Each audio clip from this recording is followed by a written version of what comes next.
Et je vais maintenant accueillir Monsieur Éric Lenné. Venez me rejoindre. Je vous donne le micro. Merci. Voilà, Monsieur Lenné, qui est donc de l'association interprofessionnelle de la betterave et du sucre. Vous êtes président.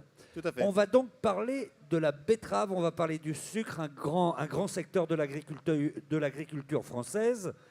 Et j'aimerais bien qu'on fasse un petit point d'histoire, moi, quand même. La betterave, on la cultive en France.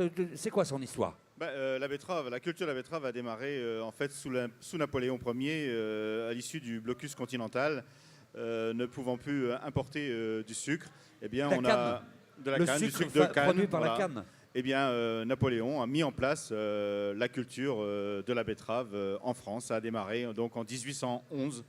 On a fêté le bicentenaire il y a quelques années maintenant. C'était vraiment la naissance de cette agriculture? Tout à fait. Avant, oui. Le sucre qu'on consommait en France, il était produit par le sucre, par la canne à sucre, oui, qui venait donc des Antilles. Des Antilles, qui exactement. venait peut-être aussi à l'époque de la Réunion, dans l'océan Indien. Tout à fait. D'accord. Donc ça a ouvert complètement un nouveau domaine d'activité. Ah, complètement.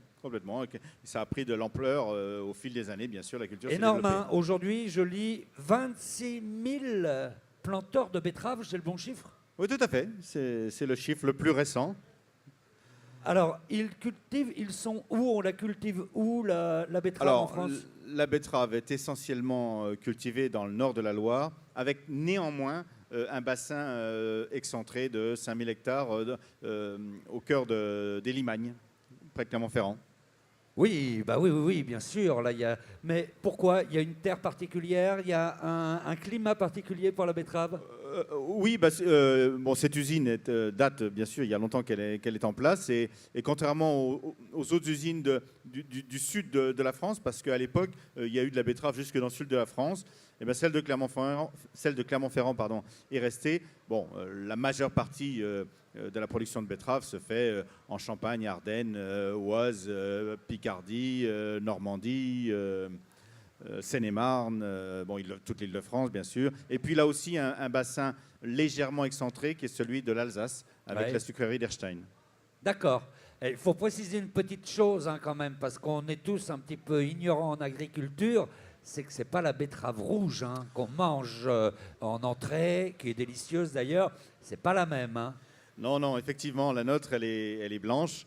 La betterave rouge, elle a tendance à être ronde. La nôtre pivote pour descendre, s'implanter dans le sol plus profondément, oui. Il y a beaucoup de variétés de betteraves, puisqu'on parle oui. Oui. Il y a d'abord plusieurs, je dirais, sources génétiques, puisqu'on a plusieurs semenciers qui fabriquent de la semence, qui créent de la semence. Et les agriculteurs, les planteurs de betteraves disposent de 30, 40, 50 variétés possibles qu'ils choisissent en fonction. Alors, ça peut être en fonction de leur territoire, ça peut être en fonction de la lutte contre certains bioagresseurs, donc des betteraves qui sont plus résistantes à certaines maladies ou à d'autres, en fonction des risques qu'ils ont sur leur exploitation, et ils font des choix, ils font ces choix variétals-là. D'accord. On en parlait tout à l'heure avec le blé, c'est le même problème. Enfin, les producteurs ne peuvent pas mettre toutes leurs betteraves dans le même panier, si j'ose dire. Ils vont pour éviter justement éventuellement des maladies aussi. C'est une règle générale, ça. Oui, et puis un semencier pourrait très bien avoir un problème sur une variété, donc on ne met jamais tous ses œufs dans le même panier, effectivement. On prend de diverses sources génétiques et diverses variétés, oui, pour élargir la palette et être moins en risque sur la culture. Comment se porte ce secteur économiquement? Écoutez, on vient de vivre plutôt de bonnes années, au moins 3 bonnes années. La tendance est en train de s'inverser au niveau des cours. Bon, c'est comme ça. Nous sommes pour l'instant, jusqu'en 2017, sous un régime de quota betteravier, avec un prix minimum de la betterave, et plus des compléments de prix ou des suppléments de prix quand les sucres se vendent à un bon prix. Ça a été le cas les 2 dernières années au moins. On se situe comment en termes de production au niveau européen ou mondial? Alors sur le plan européen, nous sommes dans les premiers en matière de compétitivité agricole. Bon, très proche des Hollandais, très proche des Allemands, très proche l'an dernier de nos amis du Royaume-Uni. Mais sur une tendance longue, on peut dire qu'on a la meilleure compétitivité agricole. D'accord. Alors, la principale utilisation, si j'ose dire, hein, de la betterave, c'est pour produire du sucre. Oui, la betterave est vraiment la plante fournisseuse d'énergie, Ouais. que ce soit dans le sucre et dans l'éthanol. Mais la majeure partie, bien sûr, va pour le sucre, puisque c'est en gros 20 sur les 34 millions de tonnes, 35 millions de tonnes de betteraves qu'on produit en France. Il y en a 22 millions qui sont destinés au sucre. Ouais. À peu près autour de 8 millions qui sont destinés à faire et de l'alcool et de l'éthanol. Ouais. 2 millions qui vont à l'industrie chimique, pharmaceutique. Pour faire quoi? Des alcools sur fin. D'accord. Et puis 2 millions qui sont destinés à l'exportation.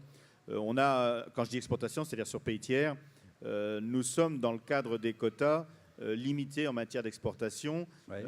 L'Union européenne ne peut pas exporter plus de 1 350 000 tonnes de sucre, alors qu'elle en produit, Et pourquoi? elle en produit 13. Parce qu'on a perdu, il y a quelques années, en 2006, un panel contre le Brésil, l'Australie et la Thaïlande pour cause pour faire simple, de subventions croisées. C'est-à-dire qu'on vendait le sucre à l'intérieur de l'Union européenne plus cher que le marché mondial et ça nous permettait d'exporter un petit peu moins cher sur le marché mondial. Et donc, on a été accusé de subventions croisées sans pour autant qu'on ait eu d'aide d'État. Hein, mais voilà. D'accord. Donc, on est limité. Mais ça tombera en 2017. Les exportations ne seront plus limitées. Ça va réouvrir le marché à l'exportation. À condition d'être compétitif et à condition que les prix soient rémunérateurs pour la filière, les fabricants et les planteurs. D'accord. Bon, alors on connaît tous le sucre, hein, ça on ne va pas s'arrêter plus longtemps là-dessus, mais il y a toute cette partie qui est intéressante là, et qui est un peu nouvelle quand même, ce qu'on appelle le bioéthanol, c'est ça? Tout à fait. Alors c'est quoi exactement?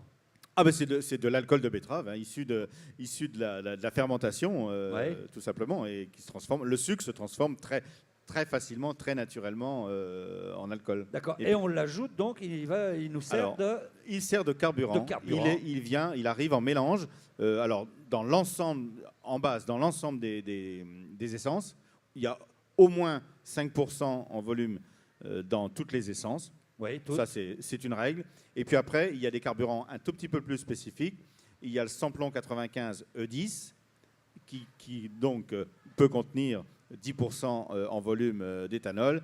Et puis, il y a le 85 qui, lui, est destiné à une flotte un peu différente. Là, il faut des véhicules dits flex fuel pour consommer ce carburant qui contient jusqu'à 80% d'éthanol.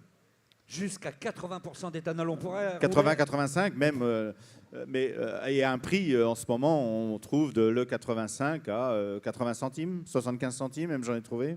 Oui, mais c'est sur une flotte pour le moment réduite. Alors c'est une flotte de voitures, on parle bien de voitures. De véhicules flex fuel, oui, dont la production d'ailleurs est momentanément stoppée compte tenu des normes Euro 5B. On ne va pas rentrer dans les détails, c'est un peu compliqué. Par contre, il existe des kits qu'on peut monter sur les véhicules essence et qui permet dans ce cas-là de fonctionner avec de l'E85.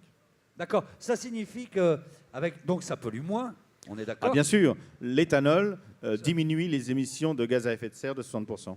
De combien? 60%. 60%. Quand on remplace un litre d'éthanol, quand on remplace un litre d'essence par un litre d'éthanol, on réduit de 60%. Bon, comme il n'est jamais pur, la réduction est un peu moindre, évidemment. Donc c'est énorme, puisque effectivement, l'une des grandes préoccupations aujourd'hui de la planète entière, c'est d'éviter de polluer, notamment avec nos véhicules, parce qu'il y en a énormément. Ça veut dire que les betteraviers ont de beaux jours devant eux. Oui, à condition que les directives européennes redonnent un petit coup d'allant à cette production, parce qu'elle a été quelque peu décriée alors qu'elle répond bien. L'étude de l'ADEME et du ministère de l'Agriculture ont bien montré que l'éthanol réduisait parfaitement les gaz à effet de serre et était conduit de façon durable avec le respect de l'environnement dans la charte de production. Donc ça fait partie de votre combat, vous aussi, tout à fait, de l'association interprofessionnelle. Absolument, parce que cette association interprofessionnelle bon, nous sert, alors, fabricants et planteurs, hein, c'est bien les deux qui sont dans cette association, à financer notre institut technique, l'ITB, et financer aussi le CEDUS, qui est le centre de promotion du sucre, et puis nous sert aussi à financer la promotion du sucre en général, mais surtout, on consacre une partie de ce financement pour faire la promotion du bioéthanol. D'accord. Bon, le sucre à consommer quand même avec modération, hein. Oui, sauf dans l'essence. Sauf dans l'essence, bien sûr, mais comme toute... je veux dire, tout ce qu'on mange, on doit le manger de façon on est bien d'accord. raisonnable. J'aimerais qu'on parle d'un petit personnage que j'ai eu l'occasion de croiser là. Ah oui. Miss Better. Notre Miss Better, oui. Miss Better. Miss Better. Est-ce que Miss Better est par là? Oui, je crois qu'elle est par là. Ah, tiens, on va l'accueillir. Peut-être aller la chercher pour qu'elle ne tombe pas dans les fils. Voilà, voilà. Viens, ma chère Miss. On va vous présenter Miss Better. Venez qu'on vous montre Miss Better. Êtes-vous réellement une Miss d'ailleurs? Vous parlez? Ouais, c'est une Miss avec une voix un petit peu... Elle est un petit peu enrouée. Elle est un petit peu enrouée et du coup, regardez, elle a la voix un peu grave. Elle a de beaux yeux, hein, Miss Better. Alors, présentez-nous. C'est qui Miss Better? Alors, Miss Better fait la promotion en fait de la betterave. Elle a son compte Facebook. Elle a plus de 180 000 fans aujourd'hui. Elle a son compte Twitter. Voilà, elle est très active. Et puis, il y a un jeu qui s'appelle Better City et sur lequel on peut aller faire pousser ses betteraves et les faire transformer ensuite ou en sucre ou en éthanol. Tout ça, évidemment, sur le web, bien sûr. Hein. Elle a une ville. Pardon? Elle a une ville entière. Ah oui, absolument, absolument. Elle a sa ville. Oui, absolument. Extraordinaire. Sa ville, ses champs. Bon, eh bien, ravi d'avoir fait votre connaissance, Miss Better. Vous pouvez saluer le public. Mais si tu veux passer à la télé, Miss Better, il faut que tu regardes un peu les caméras, sinon tu sais, on ne verra pas. C'est là qu'il faut regarder. Voilà. Merci beaucoup de nous avoir rendu visite. À bientôt et merci, Monsieur Lenné, de nous avoir donné toutes ces explications. C'est un plaisir. Merci, bonne Bonsoir. soirée. Et merci d'être partenaire de ce bel événement. Merci. Merci.